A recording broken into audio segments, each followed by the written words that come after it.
সুপ্রিয় দর্শক, মাত্র ২-১টি সবজি দিয়ে এত চমৎকার এত টেস্টি নুডলস রান্না করা যায় আপনি আসলে ভাবতেই পারবেন না। আজকের পদ্ধতি অবলম্বন করে আপনি যদি নুডলস রান্না করেন সবাই আপনার প্রশংসা করবে। এর জন্য আমি গাজর নিয়েছি, লম্বা লম্বা করে কেটে নিয়েছি এবং আলু নিয়েছি। দুটোই আমি 1/4 কাপ করে নিয়েছি। লাল এবং সবুজ রঙের ক্যাপসিকাম নিয়েছি 1/4 কাপ করে এবং 2টা ডিম নিয়েছি। আপনার কাছে ক্যাপসিকাম না থাকলে এটা বাদ দিতে পারেন। এদিকে আমি 2 লিটার পানি গরম করতে আগেই দিয়ে রেখেছি। একটা স্টিক নুডলসের প্যাকেট আমি মাঝখানে ভেঙে দিয়ে দিয়েছি। আপনারা চাইলে আস্তেও দিতে পারেন। আমি কিছুটা লবণ দিয়ে দিয়েছি। এবার আমি বলক আসা পর্যন্ত অপেক্ষা করছি। আর এটা যাতে ঝরঝরে থাকে, একটার সঙ্গে একটা লেগে না যায়, সে কারণে অল্প একটু তেল দিয়ে দিয়েছি। 1 টেবিল চামচেরও কম দিয়েছি। ঢাকনা দিয়ে ঢেকে নিয়ে এটা সেদ্ধ করে নিচ্ছি। এটা সেদ্ধ হয়ে গেছে, আমি পানি ঝরিয়ে নিব এবং ধুয়ে নিব। আর এদিকে আমি একটি কড়াইয়ে অল্প পরিমাণ তেলে 2টা ডিম আমি ভেজে নিচ্ছি। সামান্য একটু লবণ দিয়ে আমি এই ডিমটা ঝুরি করে ভেজে নিব।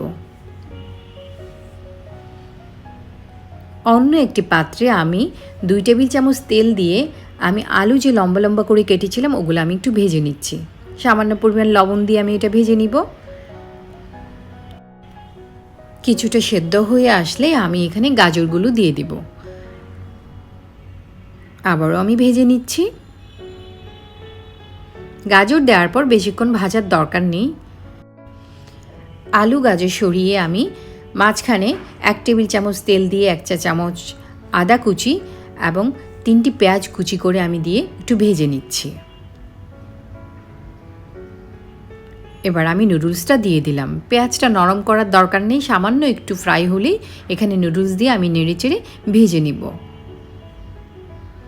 শুধুমাত্র আলু এবং গাজর দিয়ে যে এত টেস্টি একটা নুডলস রান্না করা যায়, যেটা আপনি করলেই বুঝতে পারবেন। নুডলসের ভেতর যে প্যাকেট মশলাটা থাকে সেটা আমি ছড়িয়ে দিয়ে ভালো করে আমি ভেজে নিচ্ছি। চুলার আঁচটা খুব হাই রাখবেন, তাতে করে নুডলসটা খেতে ভালো লাগবে এবং চমৎকার একটা ফ্লেভার আসবে। 1 টেবিল চামচ সয়া সস দিয়ে আবারও নেড়েচেড়ে মিশিয়ে নিলাম। এবার আমি ক্যাপসিকাম দিয়ে দিচ্ছি।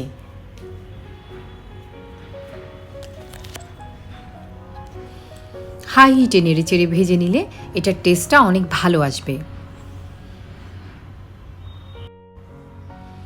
আপনি চাইলে নুডলসটা সেদ্ধ করে আগে থেকে ফ্রিজে রেখে দিতে পারেন, তাতে করে ঝটপট আপনি এটা রান্না করে নিতে পারবেন। সবশেষে আমি ভাজা ডিম এবং লবণটা অ্যাডজাস্ট করে দিলাম। লবণটা আপনারা চেখে নেবেন যতটুকু আপনাদের ভালো লাগে। আমি এটা সার্ভ করে নিচ্ছি। আপনারা চাইলে শুধু আলু, গাজর এবং আপনাদের পছন্দ মতো কোনো সবজি দিয়ে খুব সহজেই নুডলসটা বানিয়ে নিতে পারেন। আমার মনে হয় আজকে এই রেসিপিটি আপনাদের ভালো লেগেছে। যদি ভালো লাগে আমার চ্যানেলটা সাবস্ক্রাইব করবেন, লাইক, শেয়ার এবং কমেন্ট করে আপনাদের মতামত আমাকে জানাবেন। আর বেল আইকনটা ক্লিক করে দিলে আমার ভিডিওগুলি সবার আগে আপনি পেয়ে যাবেন। খাবেন যখন ভালোটাই খান। রান্না হোক আয়ের মাধ্যম। আল্লাহ হাফেজ।